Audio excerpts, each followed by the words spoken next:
from the Boondock Saints, Mr. David, Della, Rocco, and Mr. Sean.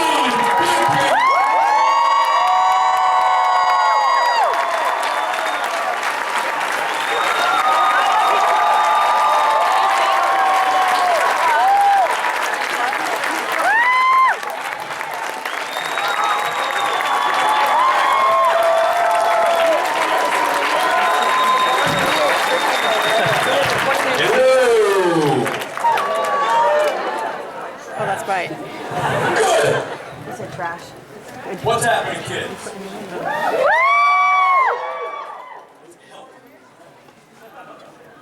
Let's get this party started. What are we going to discuss today? Whoa! What? Oh, what a time!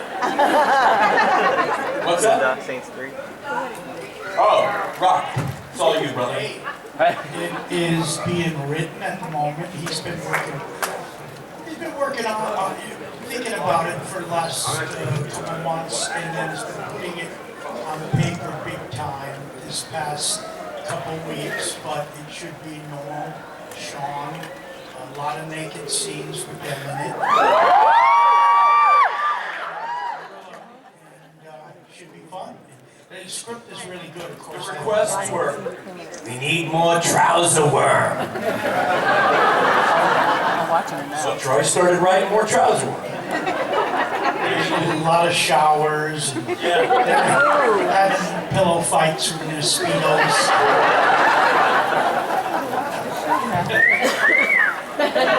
Who's got a question? Huge fan, love you guys. Thank you, homie. From the first minute, it's kind of like a two-part question.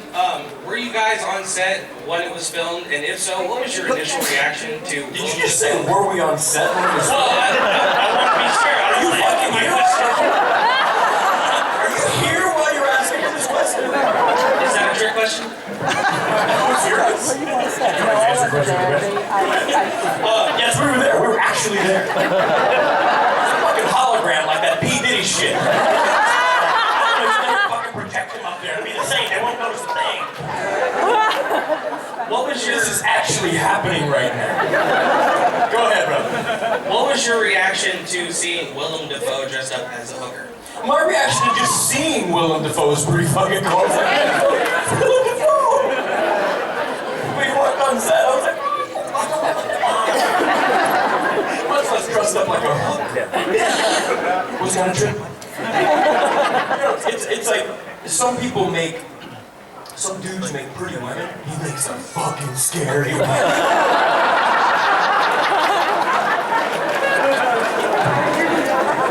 When that wig popped off, it was like, don't fucking eat lunch next to me, get the fucking wig. You with the wig on, he's fucking breaking. Everybody says Willem Dafoe is a method actor. Method actor, you know, like, you gotta call me by the character name, and they only recite lines that are in the script, like whatever you ask them. The only thing that ever indicated he was a method actor to me is everywhere we would fucking go, there's only one line he would ever recite with me. We'd be in a restaurant. I'd be ordering pizza. No shit. The waitress is at the table, and he'd lean over, and I'm ordering my pizza. I'm like, yeah, I'll have a pizza margarita, light on the basil, and he looks at me and goes, bang.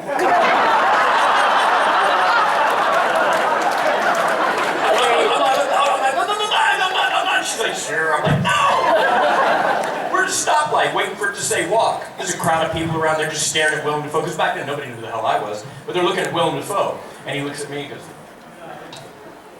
I'm like, they're like, oh, Willem's that way, and that's his name.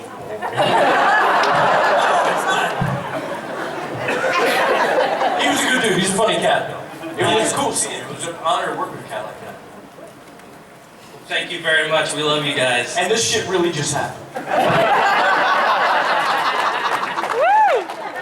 Yes, baby. Hi! First of all, I wanted to say thank you for photobombing my picture with Norman Reedus on Friday at the Hyatt. I can't help it, I Tourette that shit.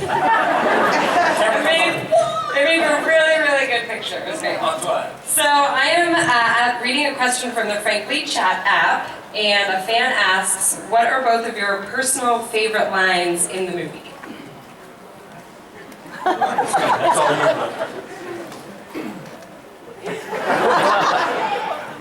Would someone please come over here and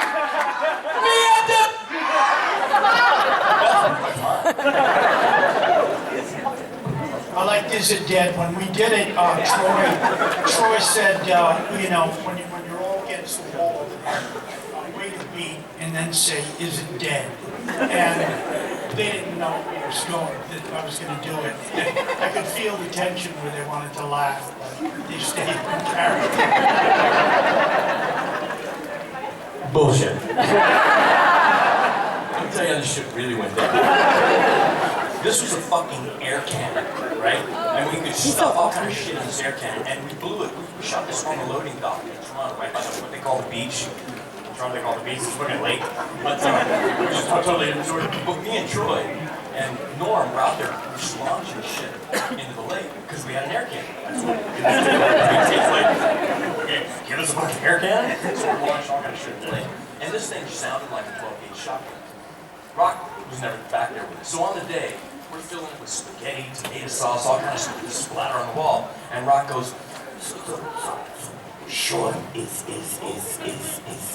it loud? I was like, no, Rock. It's really quiet. You have to act like it's loud, like act scared. And so on the day, oh shit, like what you see is Rock seriously about to piss himself. Because when it went off, I mean, this is the first time that we even shot it indoors, and it just resonated in there. Boom! And Rock jumped out of his pants. He lifted the chair and Troy's over there. They was like, whatever you do, don't move. They knew I had to.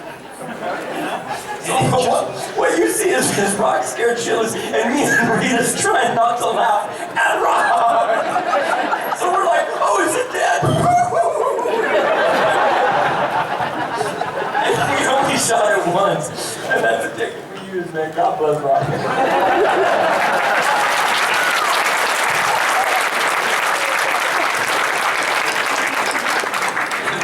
We should do that again, because I wasn't in the moment, really. That shit worked, man. Great. Who's next? This question's for Sean specifically. I know we've already established that your appearance in Boondock Saints was metaphysical. You weren't actually on set. About young Indiana Jones. How much were you working with George Lucas on that? And just a side note, I was the guy who saw Powder in theater. No shit. My That's me. mom said somebody else was in the theater that day. But yeah, It was George, an empty theater. I was there, and a dude came and sat directly behind me and started kicking my chair. So, milk duds in my hair. but yeah, George Lucas, did you get to spend much time with him on the set? He went to a number of locations. He went to Prague. He went to Thailand. And I'll tell you a funny story. He had two daughters, Amanda and Katie. Amanda, who's now a jiu-jitsu practitioner, MMA fighter, etc. Anytime she's in town, she stops when I train at my academy as well. Super cool chick. But the first time that I met Katie and Amanda was in Thailand, in Phuket. And at lunchtime, this is like, I always tell people that young eating was like one of the most amazing jobs I've ever had, because at lunchtime I would ride a horse to lunch. You know, it was kind of ridiculous. Like, wow, they pay for this. Wrap, cut, lunch, like. You know, who gets to do that? So, and we were shooting in Thailand, so at lunch, I had like a piece of, it was like duct taped together a styrofoam cooler, ice chest, and I kind of made a boogie board out of it. And Amanda and Katie were there. Katie, I think, was 8, and Amanda was like 12 or something. And I'll never forget this. George was there on the beach watching us, and I see George, he's looking out, and he goes, and so Helen, I couldn't hear what he said. He goes, is that a shark? Inside my head, I'm like, well, if you fucking thought it was, you're really fucking calm. You're just totally calm, just asking us that. And I looked around, and sure enough, there's a fin. So Amanda started coming in to the shore, and I grabbed Katie, and I took her in, and it was a shark. And I was like, dude, how are you so calm? He's like, I didn't really know if it was a shark. I was like, damn! So basically, I'm claiming that I say, Katie looks like. But you know, he's one of the most down-to-earth, real cats that I've ever met. You know, one of my claims to fame is in Wilmington, North Carolina, he and I picked up chicks at Hooters.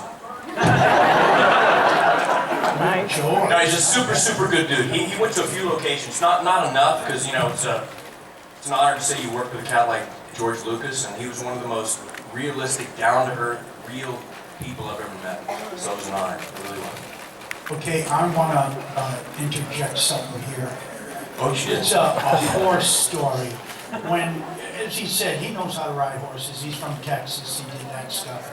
When they were doing Boondock 2, I heard that, like, the horse he had is like, he had to like break it. It started going crazy. Troy got real nervous. He's fucking this thing. He's getting it going. All this sort of stuff, calming it down. Everybody's like looking at this thing like that. And so, all of a sudden he gets it there. Now, the second part of the story he has to tell. Now you got this guy with the horse that knows what he's doing, and then you got Norm on his horse. Well, first of all, I'm not nearly that cool. I did grow up in Texas, and I grew up riding, but the horse that they put me on was buck wild. And this horse started bucking, but I only had one hand on the rein. The rein stepped out, so I was holding onto the horn of the saddle. And it looked like I was like... But this hand was trying to grab the reins. It wasn't like, oh yeah.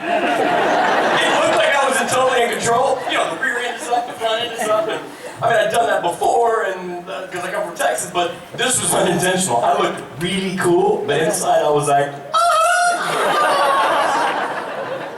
But, you know, I got him settled down, and, you know, in the beginning of any film, if there's stunts or anything, they always ask an actor, who are liars, by the way.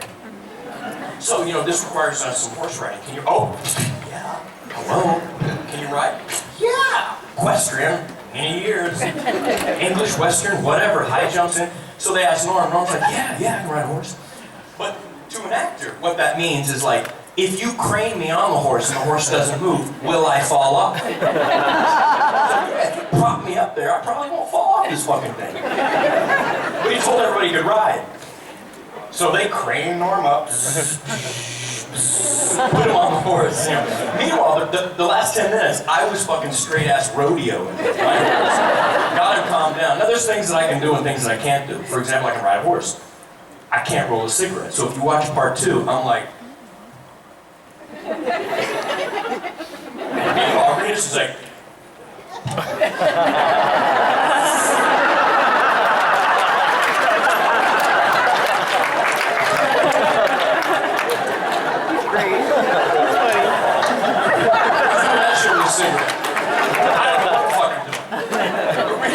on this horse, and I swear to God, we're shooting this scene, and the horse doesn't do anything radical. This is after my horse just went batshit fucking crazy. And the horse just adjusted his hips, just went. Regis goes, oh! Oh, it moved! Flanery, it moved! Flanery,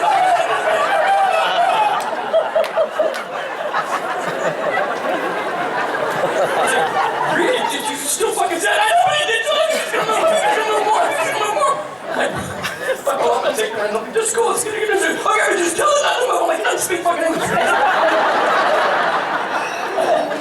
It's gonna relax here. So, the majority of that scene, we couldn't shoot unless I'm holding my reins and part of Regis is reins.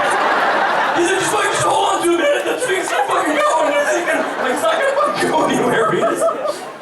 I'm like, look, I'll do the horse shit, you do the smoking shit. That's why we're best friends, man. The shit he sucks out, I make up the way. And the shit I suck out, he makes up the way.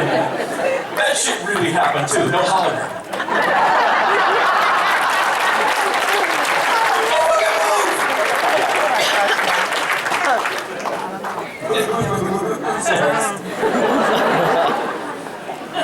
I was going to ask how you made the materials to blow up the cat. You already answered that. So my follow-up question is, what was your funniest outtake?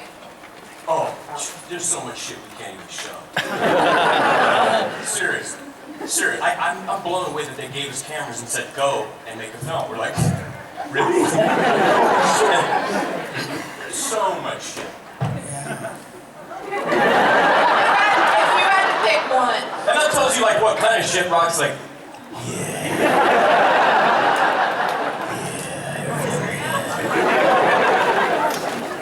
Rocky, how do you good story. Yeah, willing to but, tell?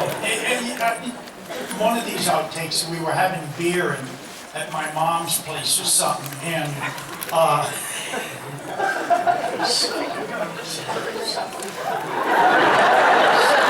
girl is drinking it, and I go, it's good. They're not supposed to like it. Now, we got rid of that beer. I think we got rid of the scene completely, but it's...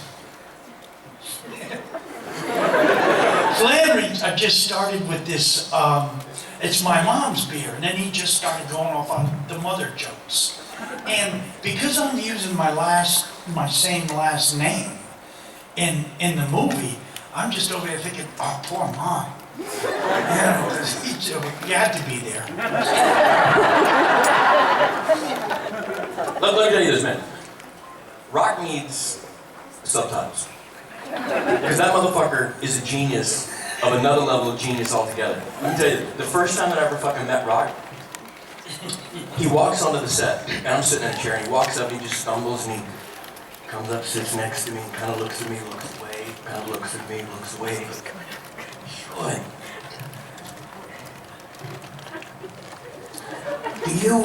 Do you like peanut butter?"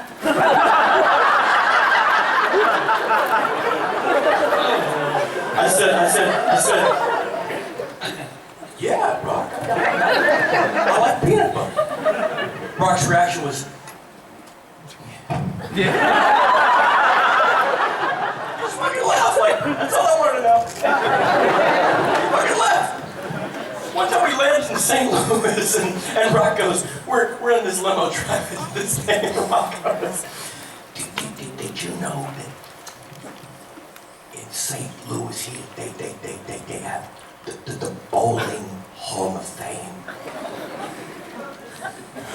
Cool, Rock. Do you like to bowl?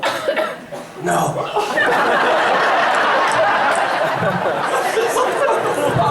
It is that.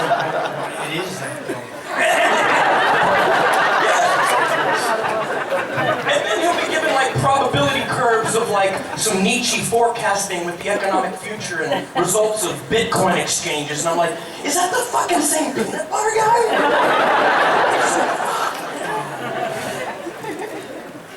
Who's next?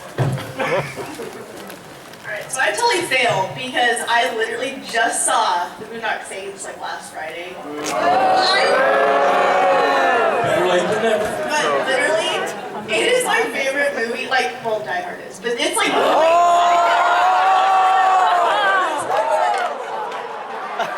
What did you say? Oh, okay. Boondock Saints is awesome. No, literally, like, it is, I'm an editing student, and the editing in that movie just made me go, I'm so inspired right now. This is awesome. I mean, not quite as inspired as Yippee-Ki-Yay, motherfucker.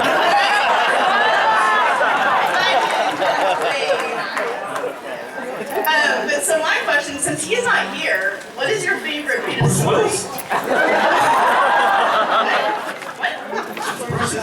No, Norman. Since Norman isn't here, what is your favorite penis story that you can tell? Oh my god. My favorite Rita story? Yeah. We need to say like 3 of them? Probably the one when we rapped. What? It's customary to give, your players like a rap gift.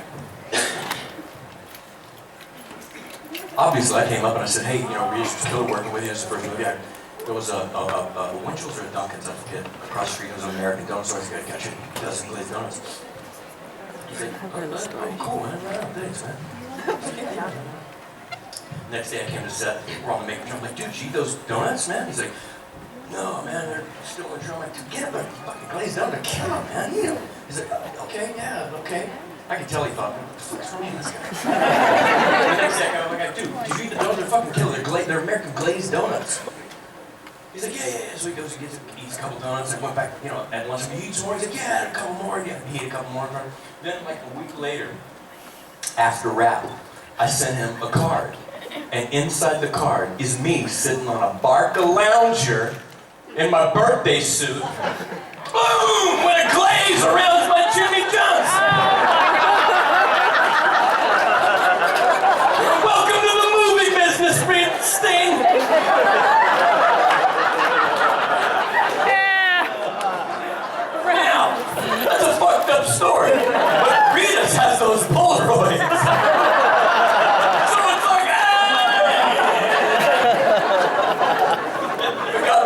this. He rarely throws me under the bus. Fucker throws me, but rarely. Who's that? That shit really happened. I have a couple of questions for you guys. Which of the two movies was your favorite filming and your favorite to watch? Rockenstein. I liked one. I mean, you know, I get to work more in one. That made it more fun, but two was fun too. I got like drunk every night. I was up there for a month and I worked 2 days. But yeah, maybe I did like two better. No, I liked one. How about you? One and one. You know, as far as making, you know, we knew each other a lot better by the time we did the second one. Those kind of movies just on the set, it's a ball because normally you do a film and you're meeting people for the first time. So doing the sequel, it's like we knew each other, we were already great friends, all of us. So it was we had a great time. But as far as watching it, I like the first one. Okay, last question. What are you guys all doing tonight? 30,000 feet in the sky, headed south. But hey, We don't pick the place. it's only LA. Thank you. You're welcome. About 5 minutes. That's for flying? Like, whoa. Yes, sir. All right, so as an actor, what's it like knowing that your character is scripted to die? No offense. Yeah. What are you gonna do? Try to tell the director, can he live, maybe? Most of the time they say, no. I tried to do that when I did a production of Hamlet. It didn't work out. Some authors have a lot of pull. Well, hey, you could turn into lightning, just saying. Yes, ma'am. Hey guys, I have another question that somebody wrote in the Frankly Chat app. Brian Winchester asks, how many cigarettes do you think you smoked during the making of both movies? About 3 millimeters of one for me. Wow. Just a little bit of trivia. Rita's? 26, 27 cartons per week. Rock? A lot. Like that Cheech and Chong joke. How many joints are there in a lid? And Tommy Chong goes, one big fucking joint. Yes, ma'am. I was wondering, what was it like working with Billy Connolly? Killer. Billy Connolly's one of the most charismatic, quick-witted individuals I think I've ever met. I mean, literally everything out of the guy's mouth. It's, he's lived that life where there's no embellishment. His real stories are just intriguing as hell and kind of like hard to believe. Like some of the best times we had were in the van going to set in the morning. When the van would pick us up from the hotel and drive us there. Every one of his stories starts with, so I was sitting there with Maggie. And you realize he's talking about Margaret Thatcher. You know, and David had just recorded, you know, Ziggy Stardust. You realize it's like fucking Bowie. And he's like, and Mick was over there, and he was, you know, Mick was stroking his cock. You know, he's that dude. He grew up in the 60s with all of these huge names. What I think a lot of people don't understand is Billy Connolly is like bigger than Chris Rock, bigger than Bill Burr, bigger than all of the comedians in Europe. He's huge, man. Yeah, he's a killer cat, and he lives in a castle. You know, he's literally one of the most entertaining quick-witted, smart, funny, charismatic individuals I've ever met. He's just a solid dude through and through. It was an honor to work with him. And I'll be honest, the first time that he was cast, I was like, who's the guy to do research? And lo and behold, he's Elvis Presley of Europe. He's just a really, really solid individual. It's an honor to work with a guy like that, you know. Thank you. You're very welcome.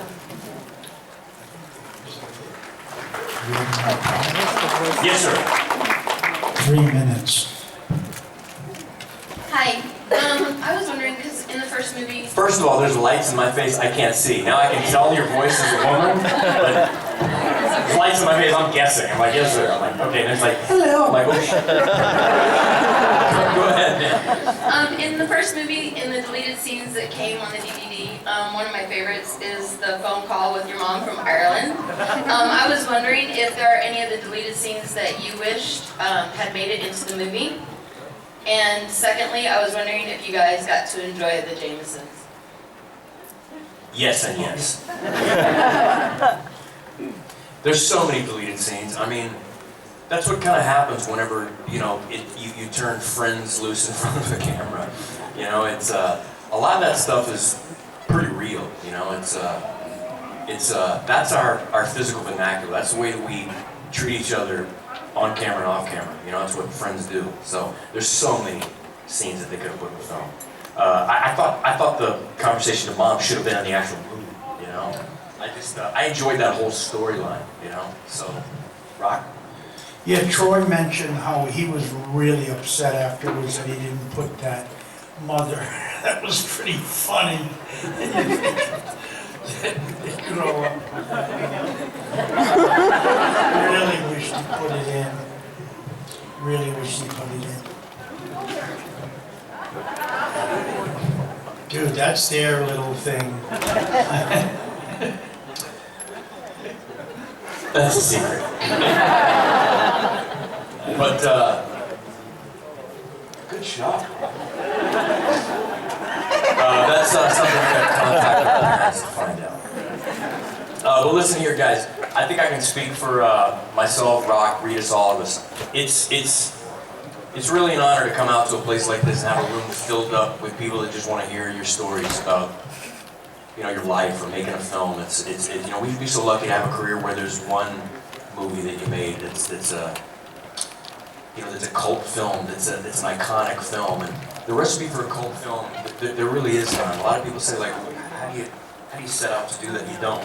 You know, you make a film, and certainly I've made a career out of independent films that nobody's seen, but for some reason, people, yeah, it's the truth though. You know, for some reason, people plugged into this